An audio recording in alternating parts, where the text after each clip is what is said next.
Boa noite, meus amores. Como é que vocês estão? Primeira coisa, a gente vai fazer hoje capítulo 19 e 20. Lembrando que são 24 capítulos somente, né? Depois a gente vai entrar em Reis, primeira Reis, mas a gente tá falando agora de 2 Samuel, que a gente já vai finalizar daqui mais duas lives, a gente já finaliza, porque hoje a gente faz 19 e 20.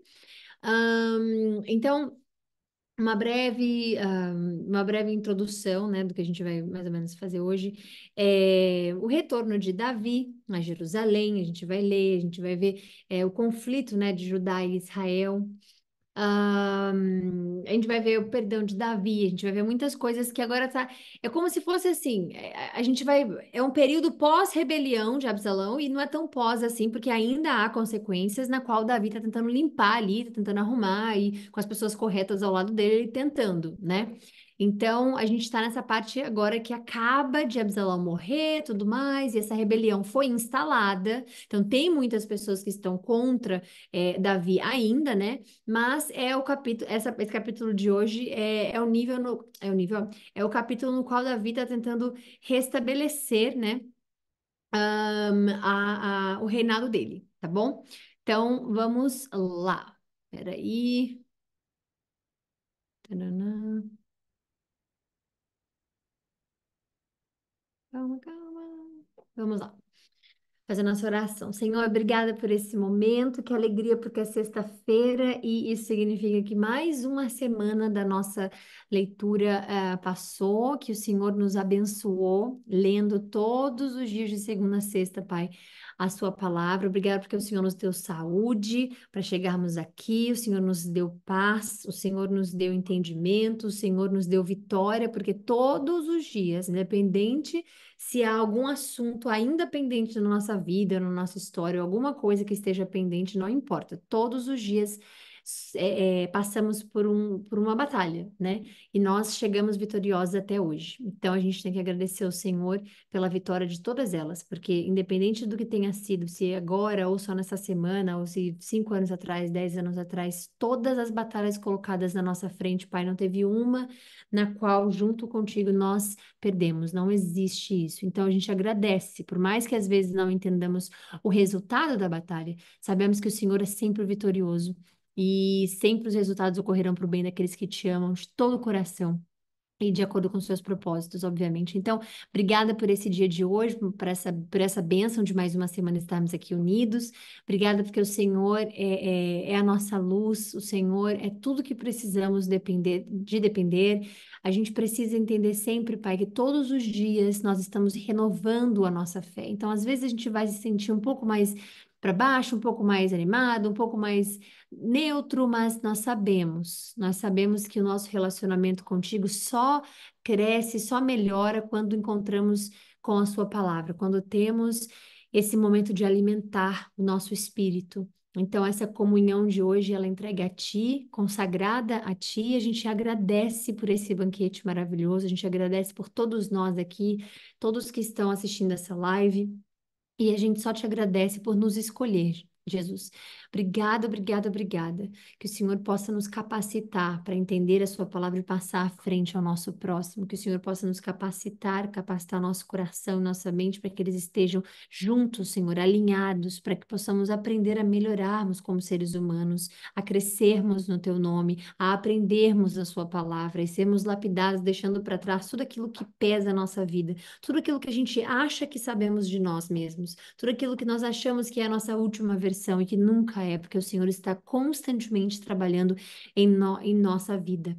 Então, nós agradecemos e pedimos para que o Senhor nos dê uma boa live hoje, que o seu Espírito nos conduza, nos ensine e que possamos estar protegidos contra todos os males, todos os ataques espirituais, emocionais, profissionais da nossa vida, físicos, porque a vida de um cristão, nós sabemos que ela tem os seus altos e baixos nesse mundo que não busca o que é do espírito, mas nós estamos aqui buscando.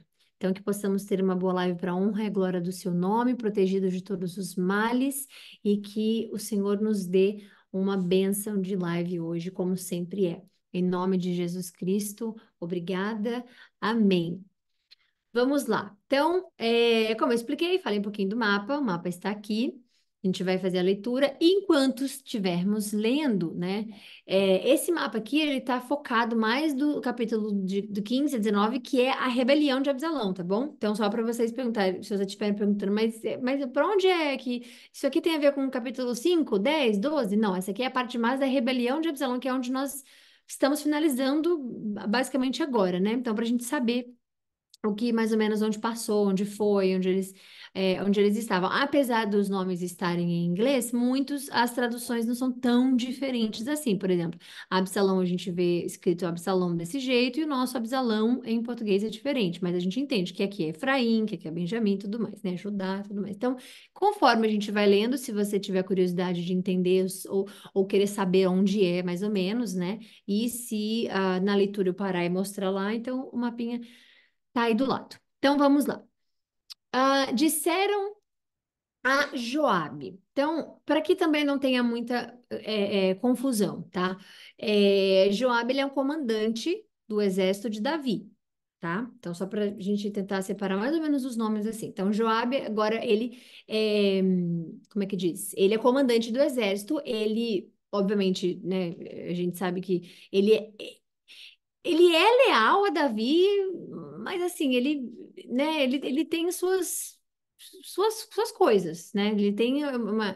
Como é que eu posso explicar isso? Ele é assim, às vezes você vê umas escolhas que a gente fica, entendi. Então, mas só para a gente mais ou menos entender. Ele é comandante do exército, tá bom? É isso. Então vamos lá, pera aí rapidinho. E também um ponto importante foi ele quem matou Absalão. Vocês sabem disso, filho de Davi foi ele quem matou. O rei anda chorando e se lamentando por Absalão. A vitória daquele dia se transformou em luto para todo o exército, porque as tropas ouviram dizer o rei está de luto por seu filho. Então, aqui é assim: as pessoas que estavam lá para apoiá-lo, as pessoas que estavam lá para fazer vitória por ele, né, escutaram que ele está de luto pelo filho. O que, obviamente, é algo que é automático da gente entender. Mas, para quem lutou, para quem foi lá, para quem sofreu, para quem. Aquela vitória se transformou em luto, né? Porque eles ouvem dizer que o rei deles está de luto. Então, o dia de vitória se transforma mais em luto para eles. Naquele dia, o exército entrou furtivamente na cidade, como fazem com os que fogem humilhados da batalha. Então, aqui é o sentimento que eles têm. Eles acabaram de vencer a batalha, né? É, Absalão entrou com uma rebelião para roubar de Davi. Inclusive, ele roubou de Davi por um curto período de tempo, mas ele roubou de Davi o reino, né? Abusou das concubinas, tirou seu pai do palácio dele, sentou na cadeira de Davi especificamente, né? Reorganizou as coisas do jeito dele, organizou uma rebelião, né? E o Zay tem muita, como é que fala? Muita responsabilidade nisso, porque Davi, né, com a sabedoria de Deus, manda ele para lá para ele contrariar, né, como é que fala? Todos os conselhos que fossem dados ao rei. Então, obviamente, Davi tem um quê ali de responsabilidade nessa vitória dele, porque eles arquitetaram de uma forma muito boa para que isso pudesse acontecer. Porém, o sentimento que eles têm é que, né, eles é como se eles tivessem perdido a batalha, né? Então eles entram para a cidade humilhados, porque eles se sentindo humilhados, porque Davi está de luto, obviamente, então não há motivo para agradecer, não há motivo para eles agradecer, não, digo celebrar. O rei, com o rosto coberto, gritava: Ah, meu filho, Absalão, ah, Absalão, meu filho, meu filho. Então Joabe entrou no palácio e foi falar com o rei. Hoje humilhaste todos os seus soldados, os quais salvaram a tua vida, bem como a dos teus filhos e filhas e das tuas mulheres e concubinas. Amas os que te odeiam e odeias os que te amam? Hoje deixaste claro que os comandantes e os seus soldados nada significam para ti. Vejo que ficarias satisfeitos se hoje Absalão estivesse vivo e todos nós estivéssemos mortos. Agora vai e encoraja os teus soldados. Juro pelo Senhor, Senhor Deus, não Senhor Davi como rei. Juro pelo Senhor que se não fores, nenhum só deles permanecerá contigo essa noite. O que para ti seria pior do que todas as desgraças que já aconteceram desde a tua juventude. Então, O rei levantou-se, que um bom conselho é sempre. Eu não entendo por que que as pessoas falam assim, se conselho fosse bom, se vendia, uma coisa assim, né? Porque com as pessoas corretas na nossa vida, eu acho que só uma pessoa com bastante orgulho ou com ego não ouviria um conselho, né? Porque quando a gente vê que Deus estabelece até mesmo reis para terem conselheiros, a gente está entendendo que uma pessoa só não pode ver 360, né, graus de uma situação ou de uma coisa na vida. Então, o rei Davi, naquele momento ali, ele estava focado só na história dele, do filho dele, e tudo mais. Mas, quando Joabe chega falando, olha, é isso, é aquilo, é etc, etc, etc, a gente consegue entender que Deus nos deixa muito claro, né, que é importantíssimo nós termos bons conselheiros aos nossos lados, ao nosso lado, né? Porque, veja bem, Davi podia ficar ali anos chorando o seu luto e a sua dor, que não podemos invalidar, era filho dele, né?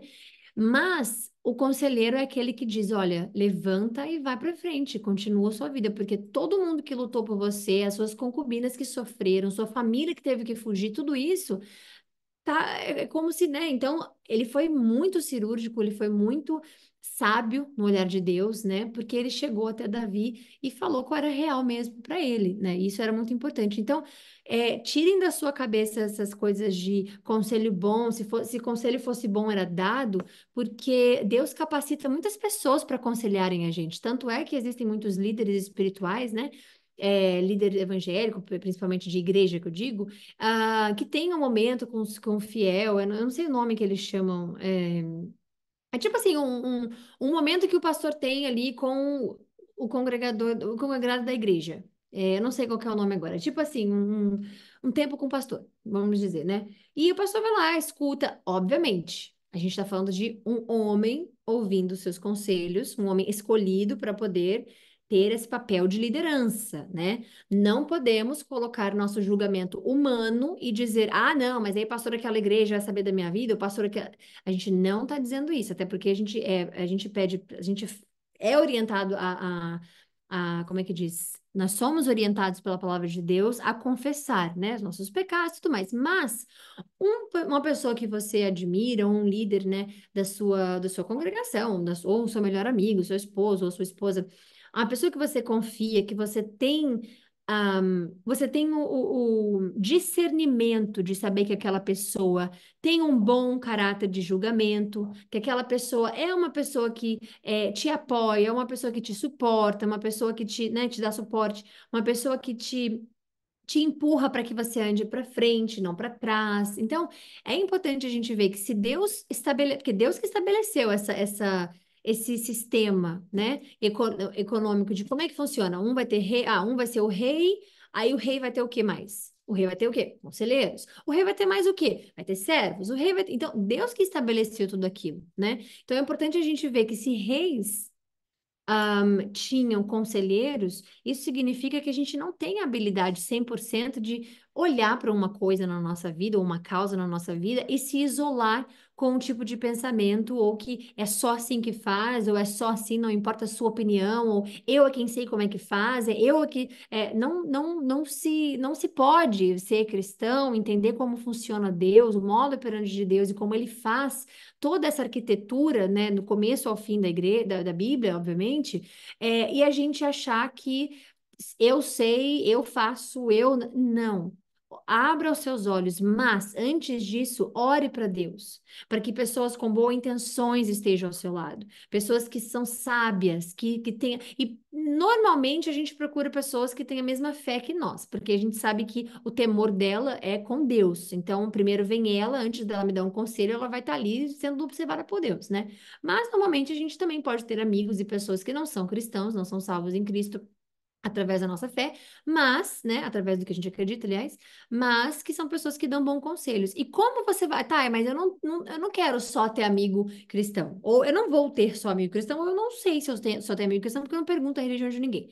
Agora, tirando que cristianismo não é religião, mas Se você tem essas pessoas e você leu a Bíblia Sagrada, você está protegido, porque o conselho de uma pessoa que é má entrando no seu ouvido, o Espírito Santo te dá discernimento. Então você não vai cair para aquele conselho que é ruim. Então é sempre, gente, você com Deus. Você com a palavra de Deus. Ela é o seu escudo. A palavra de Deus é o que te protege contra conselhos bons e ruins, contra pessoas boas e ruins, contra situações boas e ruins, contra escolhas boas e ruins. É a palavra de Deus. É Deus, né? Porque a gente sabe que João diz que Jesus é a palavra, no caso, porque ele é a palavra desde o início. Então nós sabemos que a palavra sagrada, ela é Jesus, porque ela fala dele do início ao fim. Então que você tenha Jesus ao seu lado, que você peça a Jesus para que ele possa colocar pessoas de boa índole, de bom caráter na sua vida para que você ouça conselhos. Porque ninguém cresce sem conselho, ninguém evolui sem conselhos. E nós temos a nossa vida, porque existem muitas pessoas mais velhas ou mais experientes, né? Que elas podem agregar à nossa vida. Ou tem pessoas que têm uma outra visão, nem necessariamente mais velha, mas tem uma outra visão mais ampla, ou que tem um dom que Deus deu a ela, dela poder conseguir julgar de uma forma diferente de nossa ou das outras pessoas. Então, orem sempre para os seus conselheiros na sua vida, seja a pessoa quem for, porque um conselho bom é capaz de salvar não só um reinado, obviamente, como a gente está vendo aqui Davi fazer, porque, né, Joabe está totalmente certo, né? Como também te moldar de uma forma sábia para enfrentar o mundo, enfrentar as suas coisas na vida. Tem uma pessoa que diz para você, vai lá e se vinga mesmo, porque se a pessoa fez isso com você, vai lá e se vinga. Versus uma pessoa que está do seu lado e diz: ora para que Deus possa fazer justiça, ora para que Deus não suje você as suas mãos e deixa Deus. Então, são dois tipos de pessoas e conselhos, porque é sempre uma coisa contra a outra, é bem contra o mal. É Jesus Cristo contra o diabo, isso a gente já sabe, porque a nossa batalha, a nossa briga é espiritual. Tudo que a gente tem na nossa vida, que, isso aqui tirou meu sério, isso aqui não é espiritual, é só o meu carro que quebrou, por exemplo. Como é que diz? Você é automaticamente abatido no seu espírito. Então, é tudo espiritual. As coisas de fora, elas só estão aqui para poder atacar o nosso espírito ou para poder ter efeito no nosso espírito. Qualquer coisa que você imaginar, comida que você come, se ela for muito boa, você fica feliz, se ela for ruim, você passa mal, te deixa com, sabe, não tô afim, não quero. Tudo tem a ver com a nossa vida e o nosso humor, né? Nosso estado de espírito. Então, é muito importante ter pessoas ao nosso lado que também nos ajudem quanto a isso. Então, o rei levantou-se e sentou-se à porta da cidade. Quando o exército soube que o rei estava sentado à porta, todos os soldados juntaram-se a ele. E enquanto isso, os israelitas fugiram para casa. Em todas as tribos de Israel, o povo discutia, dizendo: o rei nos livrou das mãos dos nossos inimigos, foi ele em quem nos libertou dos filisteus, e agora fugiu do país por causa de Absalão. Já Absalão, a quem tínhamos ungido rei, morreu em combate. Por que não falam em trazer o rei de volta? Quando chegou aos ouvidos do rei, que todo o Israel estava comentando, Davi mandou a seguinte mensagem aos sacerdotes Zadok e Abiatar: perguntem às autoridades de Judá, por que vocês seriam os últimos a conduzir o rei de volta ao seu palácio? Vocês são meus irmãos de sangue, sangue do meu sangue, aliás. O meu osso e a minha carne, que também que no hebraico a tradução correta seria o meu osso e a minha carne. Por que seriam os últimos a ajudar no meu retorno? Digam a Amasa: você é o sangue do meu sangue, que Deus me castigue com todo rigor se de agora em diante você não for comandante do meu exército em lugar de Joabe. As palavras de Davi conquistaram o coração de todos os homens de Judá, de modo que eles mandaram dizer ao rei: volta com os teus servos. Então o rei voltou e chegou ao Jordão. Aí aqui é uma parte que, se vocês, como é que diz? Se vocês quiserem ver o mapa, né? Todo o Rio Jordão está aqui. Então eles estão, obviamente, eles vão atravessar para voltar para Judá, que está aqui, tá bom? Eh, e os homens de Judá foram para Gilgal. Então, Gilgal, ó, Judá aqui, Gilgal aqui, ok? Então, eles estão saindo daqui nesse momento de Judá. Aqui, como você está vendo aqui, ó, no verdinho, está escrito que é Absalom's Army, que é o exército de Absalão aqui, ok? Esse ponto vermelho aqui é onde Davi foge. Tá escrito aqui, Davi foge. Davi foge. Aqui é o outro ponto onde Davi também foge. E aqui é a floresta de Efraim, que a gente leu ontem também, onde Davi estava e tudo mais. Então, os homens daqui que estão em Judá foram para Gilgal, que é essa parte aqui, ao encontro do rei para ajudá-lo a atravessar o Jordão. Então, é esse ponto que eles estão nesse momento atravessando para cá. Então, Davi que estava aqui, né, foragido, ele está voltando para cá para que ele possa atravessar o Gilgal e ter a ajuda de todo o povo de Judá para voltar para cá, que é de onde ele, obviamente, reina, né? Os homens de Judá foram a Gilgal ao encontro do rei para ajudar a atravessar o Jordão. Simei, filho de Gera, benjamita de Baurim, desceu Eu quero que vocês prestem atenção nessa parte aqui, tá? Não sei se vocês vão lembrar, mas Simei é aquele que estava amaldiçoando Davi, vocês lembram? Que ele ficou amaldiçoando. E o que que Davi falou? Deixe ele amaldiçoar, porque se ele está fazendo isso é porque Deus o permitiu fazer. Então ele se chama Simei, né? Filho de Gera, ele é benjamita de Baurim, desceu depressa com os homens de Judá para encontrar-se com o rei Davi. Com ele estavam outros 1.000 benjamitas e também Ziba, servo da casa de Saul, com os 15 filhos e 20 servos. Eles entraram no Jordão antes do rei, ok? Antes do rei, e atravessaram o rio a fim de ajudar a família real na travessia e fazer o que o rei desejasse. Simei, filho de Gera, atravessou o Jordão, prostrou-se diante do rei e lhe disse que o meu... Você está vendo aqui que é Deus em quem humilha os que foram humilhados? Isso, que humilha os que humilharam, desculpa. Que Deus é quem faz a justiça. O coração de Davi estava inclinado o quê, gente? Se ele está amaldiçoando, que a gente já explicou aqui, que não é igual que a gente acredita que seja maldição hoje, né? Se ele está fazendo isso é porque Deus permitiu, deixe ele fazer, que eu não vou fazer com as minhas mãos. E olha o que que Deus faz acontecer, olha o momento em que chegou. Ele, o próprio, se prostrou diante de Davi e falou que o meu Senhor não leve em conta o meu crime, nem te lembres do mal que o teu servo cometeu no dia em que o rei, meu senhor, saiu de Jerusalém. Aqui, ó, Jerusalém, essa partezinha aqui. Então, Davi saiu daqui, foragido, e iniciou aqui a fuga, né? Ele começou a fugir daqui. Então, nesse lugar que ele chegou para pedir ajuda e tudo mais em Jerusalém, como é que diz? Ele chegou como é que diz? Para pedir ajuda, e Simei foi e amaldiçoou ele, né? Falando, você é isso, você é aquilo. E a gente viu isso. Então, que o rei não pense mais nisso. Eu, teu servo, reconheço que pequei, por isso, de toda a tribo de José, fui o primeiro a vir ao encontro do rei, meu senhor. Então Abisai, filho de Zeruia, disse: Simei amaldiçoou o ungido do Senhor. Ele deve ser morto. E Davi respondeu: O que vocês têm com isso, filhos de Zeruia? De novo, a mesma frase. Acaso se tornaram agora meus adversários? Deve alguém ser morto hoje em Israel? Ou não tenho hoje a garantia de que voltei a reinar sobre Israel? E o rei prometeu a Simei sob juramento: Você não será morto. Mefibosete, neto de Saul, vocês lembram, né? Neto de Saul, também foi ao encontro do rei. Ele não havia. Opa, peraí, perdi aqui. Encontro do rei. Ele não havia lavado os pés, nem aparado a barba, nem lavado as roupas, desde o dia em que o rei partira até o dia em que ele retorna, em segurança.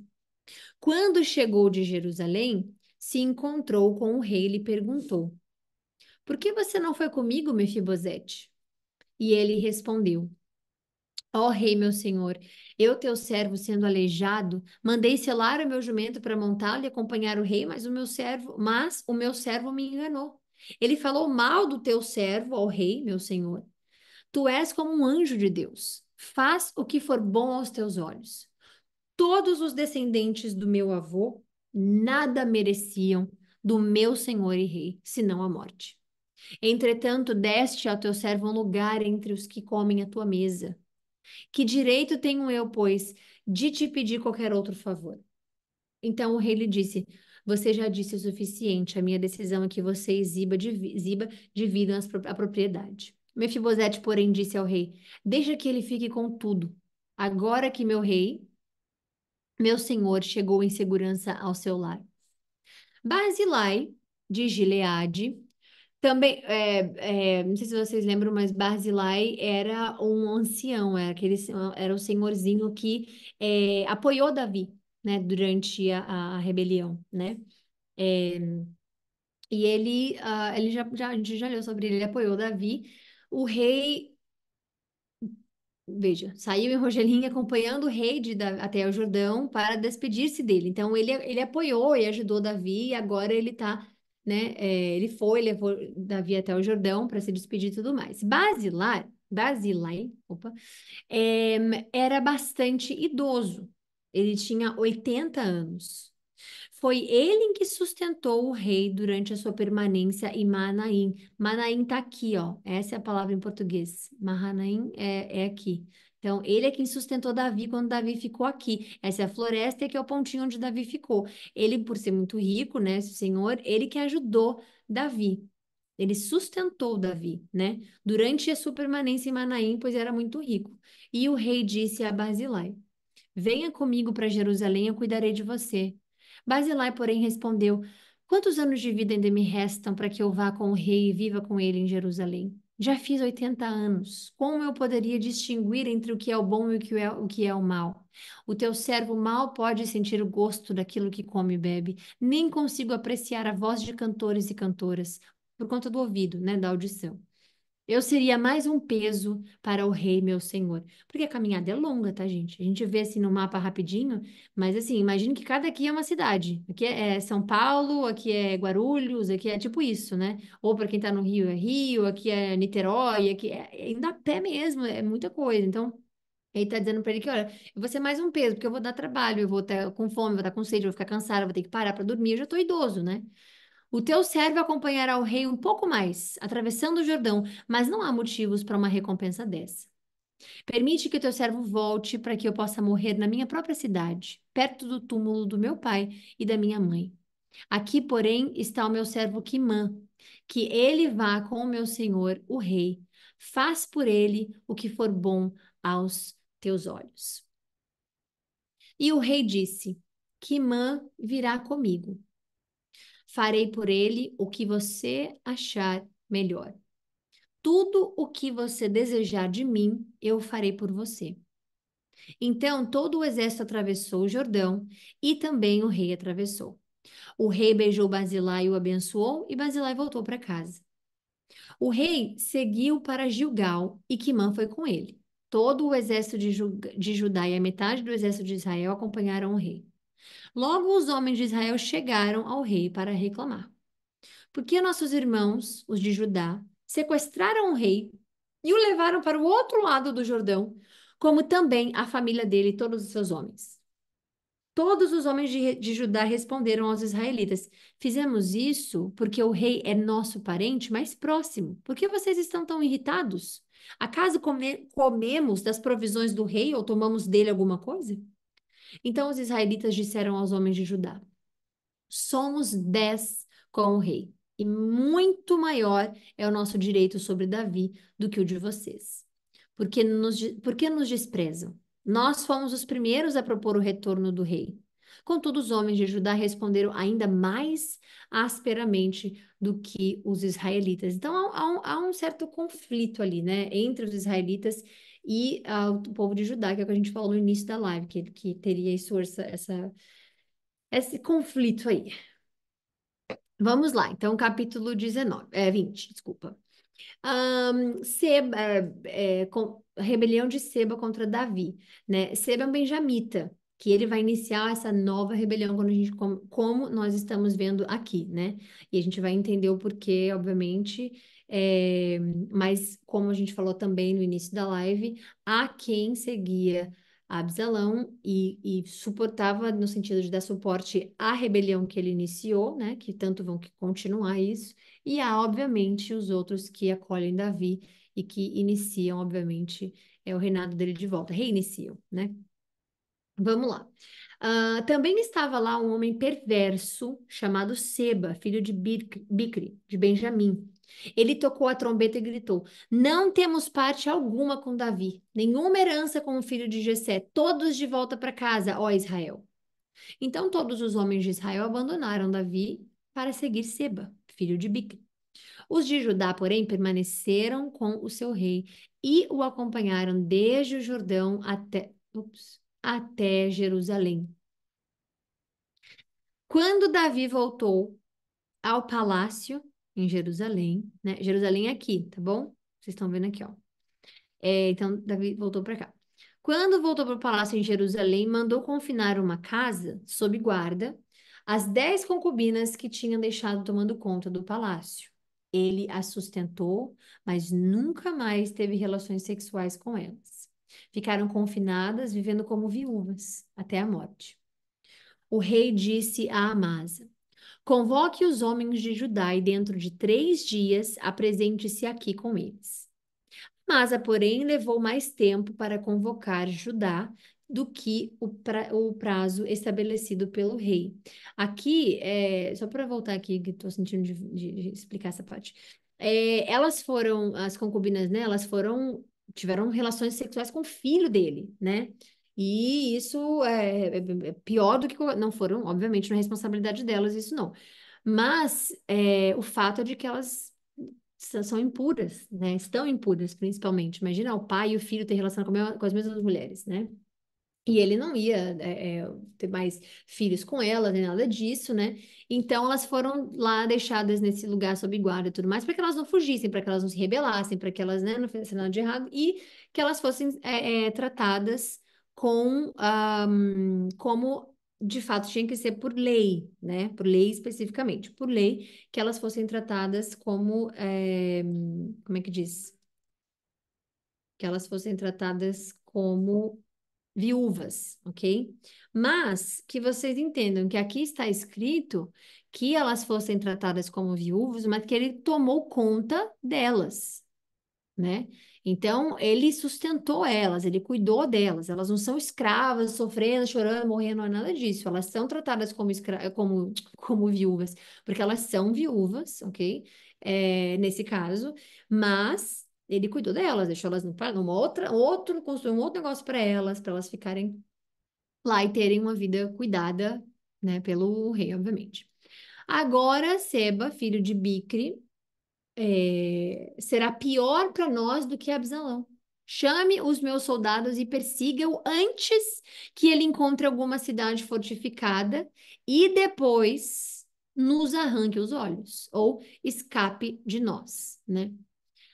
Assim, os soldados de Joabe, os queretitas, os peletitas e todos os guerreiros saíram para perseguir Seba, filho de Bicri. Então, nesse momento aqui, né, eles estão vendo que Davi ressuscitou, né, mentalmente, espiritualmente falando, e falou: não, vai atrás desse aí, porque senão vai ser pior do que o que Absalão fez, né?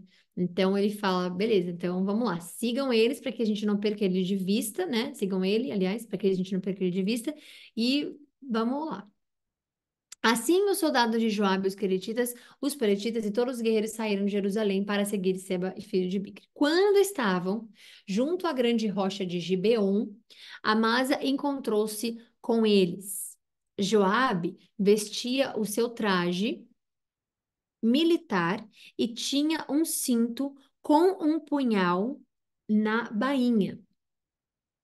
Ao aproximar-se de Amasa, deixou cair a adaga. Como vai, meu irmão? Disse Joabe, pegando Amasa pela barba, socorro, pela barba com a mão direita para beijá-lo. Amasa, não percebendo o punhal na mão esquerda de Joabe, foi por ele golpeado no estômago. As suas entranhas se derramaram no chão e ele morreu, sem necessidade de um segundo golpe. Então Joabe e Abisai, o seu irmão, perseguiram Seba, filho de Bicri. Um dos soldados de Joabe ficou ao lado do corpo de Amasa e disse: Quem estiver ao lado de Joabe e de Davi, que siga Joabe. Amasa jazia em uma poça de sangue no meio da estrada. Quando o homem viu que todos os que se aproximavam do corpo de Amasa paravam, arrastou-o para fora da estrada e o cobriu com um manto. Depois que o corpo de Amasa foi retirado da estrada, todos os homens seguiram com Joabe em perseguição a Seba, filho de Bicri. Seba atravessou todas as tribos de Israel e chegou até Abel-bet-Maaca, que isso eu não vou saber onde está no mapa especificamente. Abel-bet-Maaca, e não acho. Ah, deve ser, deixa eu ver. Não tá aqui. É, chegou até, a gente vai, eu vou colocar na próxima live onde é que pode ser esse, tá bom? Que é a Belbete Maca, não sei em português qual seria o nome, então, em inglês, aliás, como seria o nome, então não vou saber aqui. E todos os bicritas se reuniram para segui-lo. O exército de Joabe veio, cercou Seba em Abel Bet-Maaca e construiu contra a cidade uma rampa que chegou até a muralha. Quando o exército de Joabe estava perto de derrubar o muro, uma mulher sábia gritou da cidade: Ouçam, ouçam, digam a Joabe que venham aqui para que eu fale com ele. Quando se aproximou, a mulher perguntou: Tu és Joabe? E ele respondeu: Sim. Ela disse: Ouve o que a tua serva tem para te dizer. Estou te ouvindo, disse ele. E ela prosseguiu. Antigamente se dizia: Peça conselho na cidade de Abel. E tudo isso resolvia a questão. Nós somos pacíficos e fiéis em Israel. Tu procuras destruir uma cidade que é mãe em Israel. Por que queres arruinar a herança do Senhor? E Joabe respondeu: Longe de mim uma coisa dessa, longe de mim arruinar e destruir essa cidade. Não é esse o problema. Um homem chamado Seba, filho de Bicre, dos montes de Efraim, aí vocês estão vendo aqui que esse seria, aqui é Efraim especificamente, e os montes de Efraim seria aqui. Ou até aqui, mais ou menos, né? Porque aqui é a floresta de Efraim, não dá para saber. Os montes de Efraim rebelou-se contra Davi e entregue-me esse homem, iremos embora. Muito bem, disse a mulher. A cabeça dele será lançada a ti, do alto do muro. Então a mulher foi falar com todo o povo, dando o seu sábio conselho, e eles cortaram a cabeça de Seba, filho de Bicre, e jogaram para Joabe. Ele tocou a trombeta e os homens se dispersaram, abandonaram o cerco da cidade e cada um voltou para sua casa. Joabe voltou para junto do rei em Jerusalém. Aqui. Joabe comandava todo o exército de Israel. Benaia, filho de Joiada, comandava os queretitas e os peletitas. Adonirão, ou Adorão, era chefe do trabalho forçado. Josafá, filho de Elude, era secretário. Seva era escriba. Zadok e Abiatar eram sacerdotes. Então, quando você escuta Davi, mandou avisar a Zadok e Abiatar, eles eram sacerdotes. Ira, de Jair é um lugar, era sacerdote de Davi. Ok? Então, finalizamos aqui hoje, para a honra e a glória do Senhor Jesus Cristo. Amém. Vamos voltar amanhã, segunda-feira, se Deus quiser, para a penúltima live de 2 Samuel, né? E que vocês tenham um fim de semana muito abençoado, para a honra e a glória do Senhor Jesus Cristo, em nome de Deus. Amém. E a gente se vê na segunda-feira, tá bom? Um beijo, fiquem com Deus e até segunda. Bom fim de semana.